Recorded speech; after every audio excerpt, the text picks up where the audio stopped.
How do I make $800 a month in passive income in Japan, and how can you do the same is what we're talking about in today's video. Before I start, please do not mind the mess behind me and the change in scenery. We just moved houses and we are not done unpacking. I'll tell you more about this house once we have cleaned up everything, especially the financial aspect of it. Talking about passive income, there are mainly three ways to create passive income, with dividend and interest, side hustles, and rental properties. Dividend and interest we'll talk about in an upcoming video. Side hustles, I'm not so good at it. But talking about rental properties, I've had experience in 3 different countries, and that's what I want to talk about today. My name is Yoram from Economia. Welcome back to the channel, and let's talk about those $800 a month. When talking about rental income from real estate, it can mean a lot of different things. It can be a piece of land that you're renting out for farming, for a warehouse, or for parking. It can be a single family home, a multi-family building, or simply an apartment. In my case, I'm talking about 2 studios in downtown Tokyo. And I also had 2 apartments in Paris and a single family home in Canada. So I've had a bit of experience with rental income from real estate. You may want to know how I got those 2 rental properties in Tokyo. And that's a very good question. I'm going to tell you about it right now. When I decided to invest, I contacted my real estate agent that I've known for 10 years at the time, and we looked for a property that I could afford and that would give us a gross return rate of about 10%.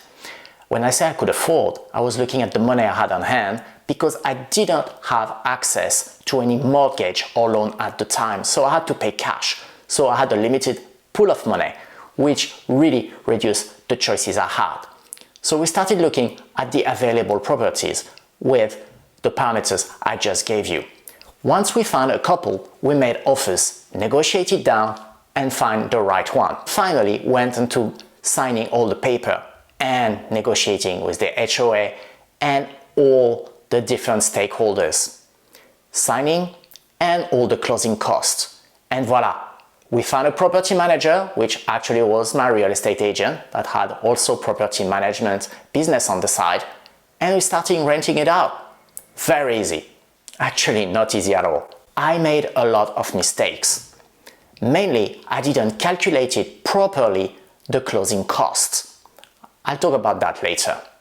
And with all this experience, 3 years later, I was able to close on my second property. It was much faster, about 2 months. I had a lot more experience and I know exactly where I wanted to go. Again, I didn't have access to credit, but it was easier to do. And now I'm sure you want to know how much money I'm making out of those 2 properties. I'm gonna tell you all about it just after you click the like button for the YouTube algorithm. It would help us so much if you could do that. It would permit this video to be shown to much more people and it would help the channel. Let's be very honest. Thank you very much. Let's continue into the financials. Now we're talking about the financials, and to making sure I'm giving you the proper information, I brought my computer and I'm going to read out most of the numbers. I'm going to give you the number in Japanese yen and translate them into US dollars on screen for you. And I need a pair of glasses at this hour. So let's start with the first property. This one, the cost was 6.2 million yen at the beginning. On top of that, we had to add the commission from the real estate agent, which was about 261,000, the notary to sign all the paper, and the registration, that was 108,000, the stamp duty of 5,000. Total was 6.5 million yen of cost, and again, I was paying cash for this one. Now, how much is it bringing in after so many years? The monthly rent is 63,000 yen. Then I have to pay the property manager for 2,000 yen. The HOA, it's inside a building for 11,800 yen. Then utilities, I'm paying part of the utilities and the tenant is paying another part of it, and that's 2,800 yen. So the gross cash flow is 46,320 yen, which is about $340 per month.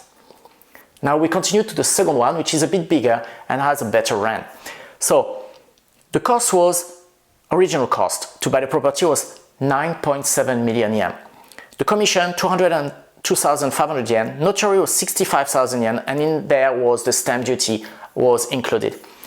We had to pay for long-term land lease because it's actually on a piece of land that's actually leased out, which happens frequently in Japan. So this was 315,000 yen, and every year I have to pay a little bit. So the total was 10.3 million yen. Again, completely cash there. How much is it bringing every month? The rent is 81,000. The property manager takes 2,600 yen. The HOA is 15,270 yen, but there is no utility there. The tenant pays for everything.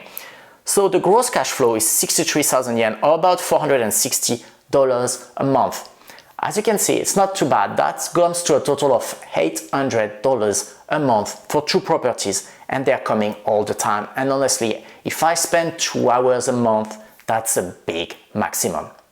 That said, of course, it would have been better if I had had a loan, so I could have leverage and have a bigger place and maybe put less of my own money. But again, at the time I didn't have access to credit, so that's the best I could do. I found a solution that suited my very specific situation at the time.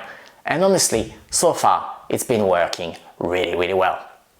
Now, how can you do it, and what steps you should take to put yourself in a situation where you could buy your first or second rental property? That's what we're going to discuss right now. But before I start, remember, I'm not a financial advisor. I'm not a licensed real estate property agent. I'm just a guy on YouTube talking about my experience and sharing some information. So before doing any type of investment and putting your money anywhere, please do your own research and talk to a professional. Thank you very much. Let's continue. To be sure, you won't find on day one the perfect piece of real estate to buy. It's going to take time, it's going to take a few steps, and you have a lot of things to learn. But I think the effort and the time is really worth the price. So let's go through the few steps that I have discovered and I have learned from my experience. The first step is actually to learn about real estate, because if you've never done it, you're going to make a lot of mistakes, or I should say a lot more than you would do the first time. So you need to learn books, podcasts, videos on YouTube, any possible ways. I personally have researched a lot with books and with podcasts and with YouTube videos. For example, there is Rich Dad Poor Dad by Guy Kawasaki, The Obvious. There is Gordon Ramsay. There is Bigger Pocket podcast, as well as the website and the YouTube videos. It's quite interesting. There's Clayton Morris from Morris Invest. And there is on YouTube, you're going to have guys like Graham Stephan that have a background in real estate. I'm not saying that those guys are perfect, they're not without controversy, but they have a lot of experience. It's nice to listen to them, it's nice to learn and to expand your horizon as much as possible to understand at least the basics before you go further. The second step is to learn about the area where you want to invest. Maybe the easiest way is to invest literally in your backyard, in your hometown, in the area you know very well. Take your car, take your bicycle, walk around and learn about the area. Is it a good area? Is it well connected by bus, by public transportation? Do you have schools? Do you have hospitals? Do you have a university next to it? Those are a couple of things that are going to give you an idea of whether the area is going to grow in the future or not. As well as, what is the taxation like? Is it a place that's very favorable to business? Is it very favorable to landlords, or is it more favorable to tenants? Those are a lot of things you need to learn. Another good way to learn is to go to your local real estate meetups. If they happen around you, you're going to find landlords, you're going to find real estate agents, and you're going to find property managers, a lot of people that are going to be willing to exchange information with you, especially if you come by saying you don't know much. Usually you'll find a couple of nice people. That's what I've done, and I know a lot of people have done that. Sometimes meet people that are not perfect, but most of the time it's a really good experience. Once you've done that, you need to decide how you're going to invest. Are you going to invest alone, or with partners that are going to bring you all the money or part of the money or the experience or their network? Are you going to invest under your own name or under the name of a company, a corporation like an LLC, S-Corp, what have you? Those are important things to consider in terms of the return you're going to get, in terms of the tax implication, in terms of the legal implications in the future. So those are things that you should consider, and I remember now that I haven't told you that I actually created the equivalent of an LLC here to invest, so I have not invested under my own name for both properties that I mentioned before. And of course, you need to decide about your budget. Do you have cash for down payment, or do you need to pay cash for the whole property? Do you have access to banks? Have you already discussed with banks and financial institutions? Those are important steps to take before you actually go and look for the property. Next comes meeting your team. When I say meeting your team, this is the obvious. Maybe you have your partner that I mentioned before. You need a real estate manager.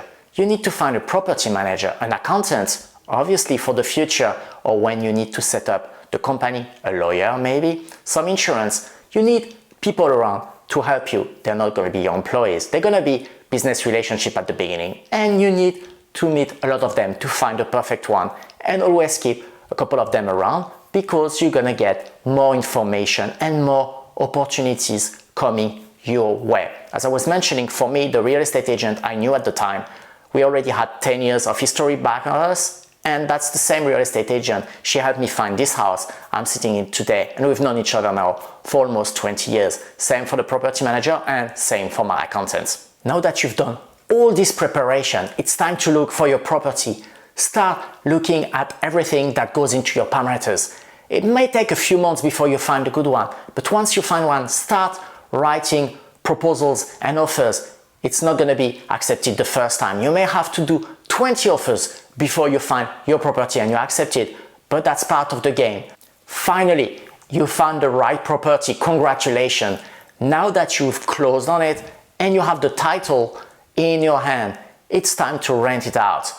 You have to find the right tenant, and your property manager might help you doing that. And you start renting it out and start getting the money flowing in. And here you go. Those are all the steps. Very simplified, of course, but that's basically the journey you have to go on to find your own property wherever you are in the world.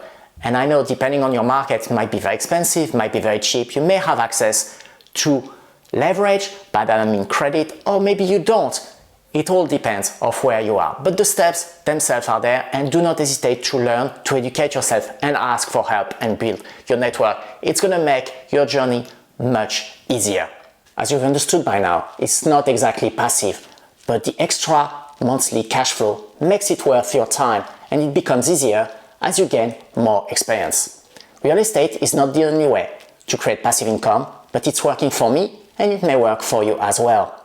You should think about paying yourself first to put money on the side to start investing. Look at this video. And if you prefer ETF investing, I have this video as well. Thank you very much for watching. If you like this video or learned something, please give it a like and do not hesitate to subscribe for more related content. If you have any comments or any tips to share, please leave them in the box below. Thank you again, and until next time, goodbye.